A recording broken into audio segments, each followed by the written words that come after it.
거상의 합병증은 쌍꺼풀 비절개 수술하고 절개 수술의 차이예요. 그게 무슨 말이냐면 비절개, 소위 말하는 이제 찝는 수술을 쌍꺼풀을 찝어서 내가 만들어요. 그러면 의사하고 계약을 하는 거죠. 나한테 눈에다가 절개를 하지 말고 구멍만 뚫어서 해결해 주세요, 쌍꺼풀. 그죠? 이렇게 계약을 하고 이제 그 눈에다가 이제 쌍꺼풀을 만드는 건데, 그렇게 되면은 의사가 할 수 있는 여지가 많이 생기지가 않아요. 열지 않았기 때문에 안쪽에 뭐 근육도 안 보일 거고 하기 때문에 결국은 실로만 왔다 갔다 할 수 없기 때문에 합병증이 생기는 한계가 있겠죠. 잘하는 의사하고 잘못하는 의사하고 차이점을 봤을 때. 그런데 절개라는 게 들어가면 이제 조작이 가능하잖아요. 왜 조작이 가능하냐? 다 열렸으니까. 지방도 내 마음대로 옮길 수 있고 잘라낼 수도 있고 복구할 수 있는 의사도 있고 능력 차에 따라서 천차만별로 나오기 때문에 그 영향이 제일 큰 거죠. 절개가 합병증이 많은 이유는 손을 너무 많이 탄다. 환자분들이 어떤 좋은 의사를 만나시냐 아니냐에 따라서 결과가 천차만별이 된다는 거죠. 반면에 거상이라는 거를 만약에 실을 이용해서 한다면 합병증이 생기는 한계가 있다는 거죠. 이게 잘 되고 안 되고의 차이, 그런 면에서 이제 문제가 있는 거지. 거상이란 게 사실 결과가 제일 좋을 수밖에 없잖아요. 처진 치마살을 걷어 올린 다음에 자르기까지 해줘, 그죠? 당연히 결과도 더 좋고 유지 기간도 길죠. 내시경의 이 합병증은 흉터가 남을 수 있겠죠, 그죠? 흉터는 의사의 술기의 차이겠죠. 만약에 이마 이 앞쪽 모발선 절개를 향한 수술이 아니고 안쪽에다 조그만 절개를 통해서 내시경을 했는데 그래도 흉터가 보일 정도로 남았다 그러면 이제 술기 문제겠죠, 그죠? 보통은 거의 눈에 띄는 타인이 봐서 알 수 있는 흉터는 거의 남지가 않아요. 그리고 두 번째로 이제 합병증이 생길 수 있는 거는 눈썹뼈에서 머릿속으로 향하는 감각신경들이 있거든요. 이 감각신경이 일시적 저하가 올 수가 있어요. 이 감각신경이 저하는 생기는데 돌아오는 시간이 젊은 분들은 굉장히 빠르고 연세가 있을수록 조금 걸리는 편이에요. 그럼 그런 문제가 생기면 어떻게 해야 돼요? 만약에 감각이 완전히 소실이 왔어요. 소실이 오면 복구되기가 좀 힘들어요. 근데 시간이 지나면 어느 정도는 돌아와요. 왜냐하면 이거는 결국 말초신경이기 때문에 감각신경이 무뎌지는 거는 통상적인 거지만 무뎌지고 회복되는 기간이 사람마다 틀리겠죠. 어떤 사람들은 며칠, 어떤 분들은 일주, 어떤 분들은 한 달이 걸릴 수도 있어요. 그런데 무뎌졌다가 오는 현상이 아니고 만약에 여기가 감각이 없어, 내가 푹푹 찔러도 이게 찌르는 것 같지가 않아요. 그러면은 신경이 끊겨서 가야죠. 그럴 경우는 기다리면 회복이 되느냐, 어느 정도는 회복이 돼요. 말초신경이기 때문에 중추신경하고 틀리기 때문에 말초신경은 시간이 지나면 어느 정도 회복이 된다. 그래서 저는 어떻게 나누냐 하면은 다시 제가 자세히 영상을 만들 거예요. 거상 혹은 리프팅 이야기는 너무 이게 많은 이야기거든요. 이게 대략 요약해서 말씀을 드리면은 이렇게 이마 눈썹 거상을 할 수 있는 이 구역이 있고 눈 밑에 또 있죠, 그죠? 여기도 유지인대가 있죠. 여기 유지인대 위로 거상을 해주면 되는 거예요. 다시 말해서 얘는 당기는 게 아니고 원 위치시키는 거예요. 유지인대 위로 처진 것들을 원 위치시켜주는 게 다 거상 수술이에요. 그래서 눈 위 이만큼 하고 눈 아래, 그다음에 광대가 있죠, 그죠? 광대. 그다음에 메리언 라인으로 턱하고 같이 처진 살때 이렇게 방향 자체가 목까지 아프면 5군 되겠죠, 그죠?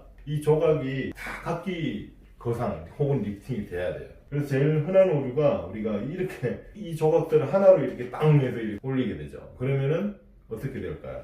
제 얼굴을 가지고 올린다고 제가 한번 가정을 해볼게요. 이렇게 왼쪽은 제가 이 조각들을 원래 이 퍼즐대로 맞춘 거죠. 오른쪽은 이렇게 해놨어요. 틀리죠, 그죠? 이쪽은 광대가 커지고 뭉치고, 그죠? 이상한 방향으로 올라갔으니까. 여기는 조각들이 다 같이 올라가야 되는데 이 조각들이 이렇게 올라가거나 아니면 여기만 이렇게 올라가면, 이 리프팅하고 나면 사마귀 모양 왜 생기냐고 자꾸 물어보시는데 요게 답이 될 수 있을까 하는데요. 처진 광대살은 놔두고 여기만 이렇게 올려주세요.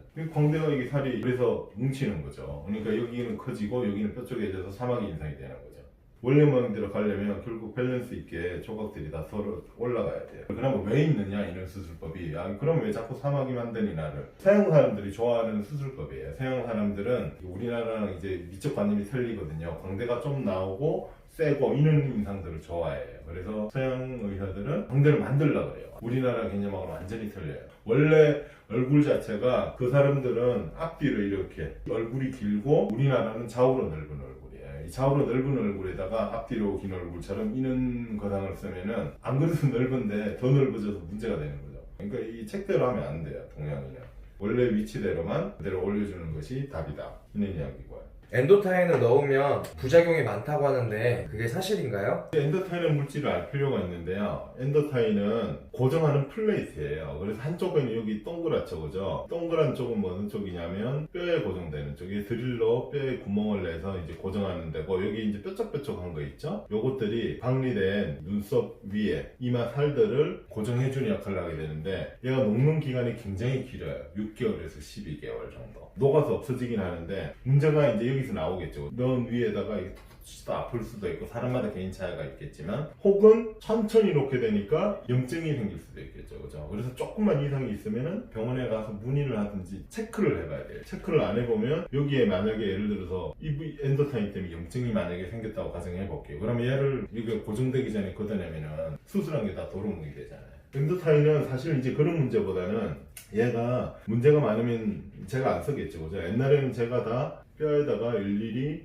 다 실로 고정했어요. 구멍을 내서 실로 고정을 했는데, 왜 엔도타인으로 좀 바꿔줬냐면 수술 시간도 얘가 빠르고, 엔도타인이란 게 조직을 고정할 수 있는 데가 5군데가 있어요. 이렇게 박리된 살을 이렇게 걸어놨을 때 좀 더 단단한 고정이 되겠죠. 근데 그것보다 이제 엔도타인이 녹아가지고 유지가 안 되는 거냐 라고 하는데, 그거하고는 이제 아까 설명을 드렸겠지만, 얘 고정하는 거는 박리가 안전하게 잘 돼 있으면 얘는 시간이 지나서 녹아도 그대로 유지가 돼야 돼요.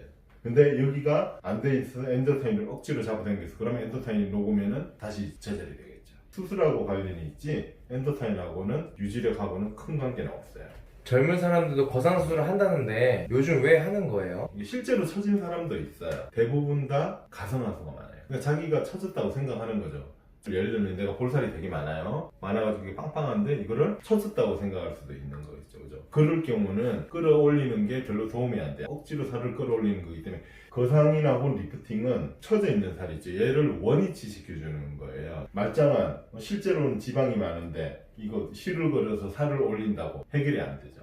근데 이런 분들이 요즘 굉장히 많은 것 같아요. 내가 이렇게 리프팅한 것처럼 가능성을 가지고 싶어요. 그러면 거기 있는 지방을 줄이고 탄력을 높여야 되겠죠, 그죠? 영상 잘 보셨나요? 거상술은 할 분야도 많고 이야기가 많기 때문에 앞으로 시간이 날 때마다 지속적으로 올려보도록 하겠습니다. 다음에도 좋은 영상으로 찾아뵙겠습니다. 이상으로 미오롬 서원장이었습니다.